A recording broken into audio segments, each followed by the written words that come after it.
Aujourd'hui, on va parler de Casino Guichard qui prend une sévère décote, qui était en range depuis 2005 jusqu'à 2015 et qui depuis ne fait que descendre. C'est moche à voir, il faudrait presque inverser l'échelle. Tiens, si on fait ça, inverser l'échelle, voilà, ce qui est beaucoup mieux. Mais sinon, en réel, on va voir si la descente aux enfers est justifiée, si ça va se reprendre et que à 7 centimes, à 70 centimes, il faut absolument en reprendre, ou si c'est définitivement perdu et que la société, de toute manière, ne gagne pas d'argent. Alors tout d'abord, les news. Casino, une fuite en avant qui ne convainc pas. L'action Casino a démarré en hausse de 6% à 0,83 euros dans les premiers échanges à la Bourse de Paris au lendemain de l'annonce d'un projet de cession de ses hypermarchés et supermarchés au groupement constitué par les Mousquetaires et Auchan sur la base d'un prix de 1,35 milliard d'euros en valeur d'entreprise. Mais la tendance s'est inversée et le titre est reparti en baisse. Il devrait y avoir pas mal de volatilité car la perspective d'une vente à la découpe du groupe brouille une visibilité qui était déjà proche du néant. Casino a annoncé hier son entrée en négociation exclusive avec le duo Mousquetaire, Intermarché et Auchan, qui vont racheter la quasi-totalité du périmètre des hypermarchés et supermarchés du groupe Casino en France. La transaction porte sur 313 magasins générant 3,6 milliards d'euros de revenus annuels hors taxes, hors essence.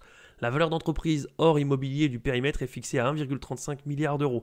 Certains actifs immobiliers pourraient faire partie de l'accord. Si les négociations aboutissent, les acquéreurs s'engagent à reprendre la totalité des salariés effrayés par la vente à la découpe du distributeur.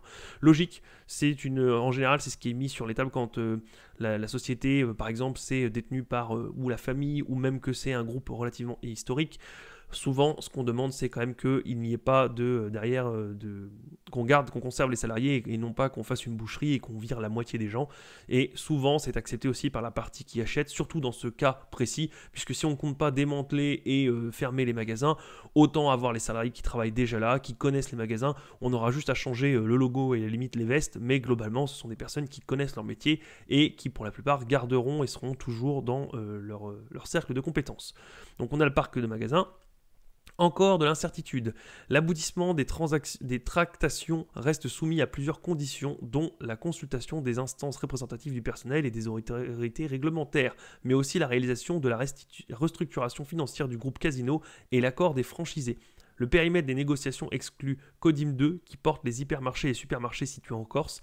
Casino précise avoir reçu l'aval de son consortium de reprise, composé d'EP Equity Investment 3, Daniel Kretinsky, Fimalac, Marc Ladrette de La Charrière et Trinity Investment, conformément à l'accord de lock-up en date du 5 octobre 2023, toujours en vigueur. La rumeur circulait en parallèle que Carrefour avait soumis une offre pour environ 7000 magasins de proximité du groupe, plus quelques autres magasins plus grands, mais rien n'a été ajouté à ce sujet.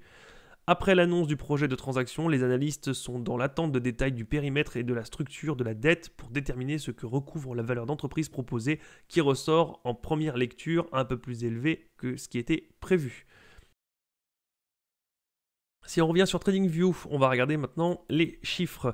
On avait un chiffre d'affaires en constante augmentation et plutôt belle progression jusqu'en 2015 et depuis on est redescendu, on stagne et on finit par redescendre. Donc le chiffre d'affaires de 33 milliards n'a pas bougé, enfin même descendu depuis 2015, ce qui est quand même relativement dommage en 8 ans. Si on passe du côté des revenus nets, forcément comme le chiffre d'affaires a baissé, on va sûrement avoir des revenus nets qui descendent. Oui, c'est bien le cas. On passe de 1 milliard à forcément moins 1,5 milliard. Ah non, même 2019, je m'attendais à ce que ce soit 2020, mais moins 1,5 milliard. Et finalement, on remonte, mais on est toujours dans le négatif, donc c'est quelque chose qui est très mauvais. Alors oui, il se peut que la pandémie ait mis à mal le secteur, enfin pas le secteur, oui, et en plus la société, mais globalement, c'était pas non plus génialissime parce que quand on fait 230 millions, moins 264, plus 51, moins 165, on n'est déjà pas en super santé. Si on regarde au niveau des marges nettes, les marges nettes dans le secteur de la distribution sont souvent très faibles, et là c'est bien le cas. On est entre 1 et 2% bien souvent, donc on oscille. Le souci avec ce genre de business, c'est que la moindre crise, la moindre récession, le moindre problème, pas forcément si vous avez des marges de 1,84 sur cette année-là, s'il arrive n'importe quoi et que vous perdez 1% de marge, bah forcément on se retrouve à 0,8 et 0,8 de marge, bah des fois ça ne suffit pas à payer tout ce qui va bien. Donc on se retrouve globalement à descente aux enfers depuis 2013 et globalement on est dans le négatif depuis un bon moment. Il va sûrement y avoir de l'endettement ou la dilution. Si on regarde ici maintenant, On a eu de la dilution au niveau de 2009, donc forte dilution, sûrement pour rattraper le coup depuis 2008. Il faudra lire les rapports financiers pour voir, mais ça ne m'étonnerait pas. On était en relative stagnation, même si on a légèrement monté, et un rachat d'actions depuis 2014, ce qui est une bonne chose, puisque derrière, on arrive à avoir assez d'argent pour racheter des actions et remettre ça du côté de l'actionnaire. Par contre, on stagne depuis 2019, on n'y arrive plus, ce qui est logique, puisque si derrière, on a la pandémie qui nous a fait mal, depuis 2019, ce n'est plus notre souci de racheter des actions. Si on passe au screener 2, on a un rocher qui est relativement moche. On avait quelque chose qui était pas mal du tout avant les années 2009-2010, même jusqu'à 2012, un 8% de rocher, ce qui est pas mal du tout. Ici, 15 et 13, ça me paraît être deux années relativement exceptionnelles, mais pourquoi pas, c'est pas mal. Et puis la descente aux enfers, depuis 2015, il faudra aller voir si l'équipe dirigeante a changé, si la stratégie a changé, peu importe, mais on voit globalement quand même que depuis 2014-2015, tout s'effondre, tout part à la cave, que ce soit le rendement, la rentabilité, le chiffre d'affaires, bref, tout part. Il faudra aller lire les rapports financiers pour voir, mais globalement, perdre du temps à lire les rapports financiers pour une société qui perd de l'argent et qui n'a pas de rentabilité, je ne pense pas que je le ferai. Si jamais vous avez envie, vous êtes curieux, allez-y, je ne peux que vous encourager, ça aiguisera votre œil. Au niveau des free cash flow, on était relativement stable, on était même en légère croissance jusqu'en 2015-2016, et depuis, pareil, en escalier, on a des années avec et des années sans, mais globalement, la tendance est à la baisse, et aujourd'hui, moins 1,4 milliard. Au niveau du price to free cash flow, bon, sans surprise, aujourd'hui, on est aux alentours de 0, logique. Et avant, alors si on diminue un petit peu, avant, on avait, jusqu'à il y a encore un an, on était à un price to free cash flow de 6, enfin 5 et quelques, et en 2019, on a un price to free cash flow de 26 ou de 2. Alors ça doit dépendre justement de certains rapports et de certains chiffres, parce que pour passer de 26 à 2 ou 2 à 26, dans tous les cas, c'est un peu fort.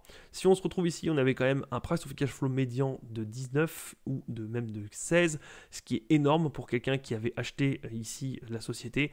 Bah, aujourd'hui, il ne peut que pleurer parce que forcément, on est passé à, on avait quelque chose comme 96 euros. Alors évidemment, on ne va pas supposer que la personne a acheté au plus haut, mais globalement, si elle a acheté par là, on était à une soixantaine d'euros, voire même si elle s'est dit ici, je vais en prendre parce qu'on est quand même passé de 96 à 40, ça ne peut que remonter. Eh bien non, on est passé de 40 à 0,7, qui est horrible pour l'actionnaire.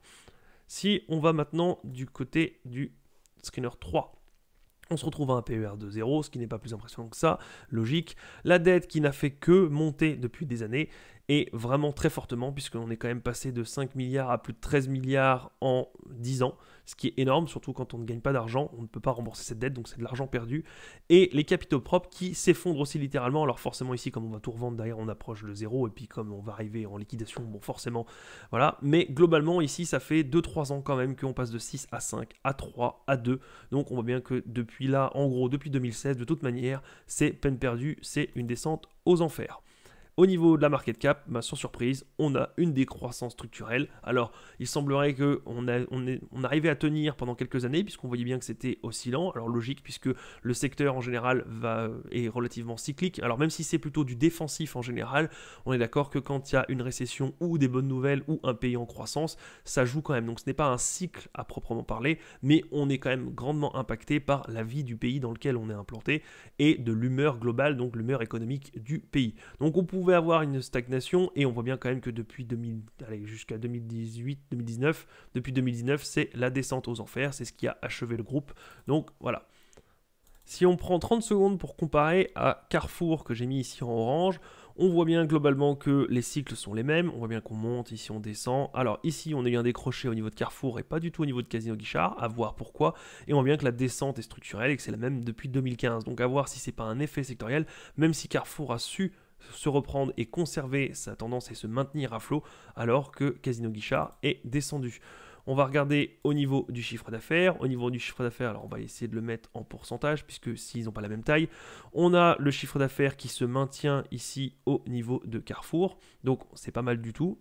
Si on regarde maintenant au niveau des revenus nets, les revenus nets, pareil, on va le mettre en pourcentage.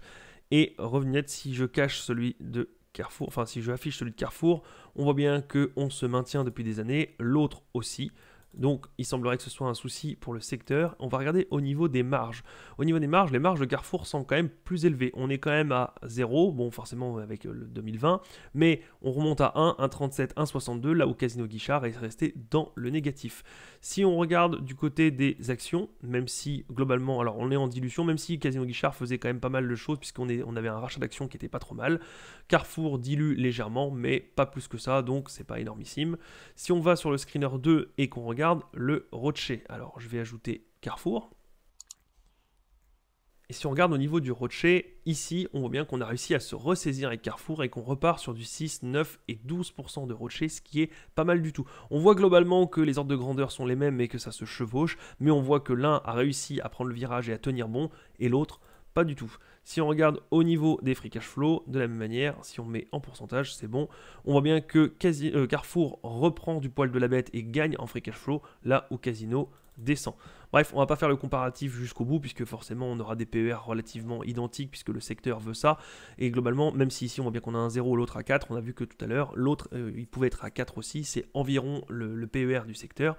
Globalement, on a Casino Guichard qui a mal géré son coût, qui fait une descente aux enfers et qui va être racheté en grande quantité, les centres, les magasins, tout ça, par les concurrents. Ça va sûrement être démantelé et finir à la cave. Les actionnaires ne retrouveront jamais leur argent, d'où l'importance de regarder absolument les chiffres, les ratios, l'équipe dirigeante de la société, enfin des sociétés sur lesquelles vous investissez, de faire vos devoirs pour justement ne jamais, dans l'idéal, ne jamais avoir affaire à ce genre de fin, puisque quand vous avez acheté à 96 ou même à 40 et que vous finissez à moins de 1 euro, bah forcément vous avez divisé votre mise par 40. Alors si c'était une toute petite partie de votre portefeuille, c'est juste dommage. Si c'était un quart de votre portefeuille, c'est triste parce que du coup vous allez au mieux passer 10 ans à essayer de rattraper cette sous-performance-là, voire au pire, être dégoûté de l'investissement et de la bourse et ne plus jamais faire fructifier votre argent. Si vous voulez essayer de comprendre comment on peut essayer d'analyser des ratios, ce qui est bon, ce qu'il est important de voir ou pas, je vous suggère de vous abonner à la chaîne. Vous y verrez, on découvre plein de choses, on essaie de voir un peu ce qui est important, les chiffres, mais aussi le qualitatif, où est-ce qu'il faut regarder dans les rapports financiers. J'essaie de vous faire de temps en temps, même si je sais que ces vidéos ne sont pas les favorites, puisque c'est celles qui performent le moins sur la chaîne, mais c'est quand même très important d'aller lire les rapports financiers, de regarder un peu, de décortiquer ce qui est important, ce qu'il faut regarder, les perspectives, le management, etc. Bref, si vous voulez voir tout ça et justement éviter de vous retrouver dans ce cas de figure, je vous suggère de vous abonner et moi, je vous dis à la prochaine. Salut!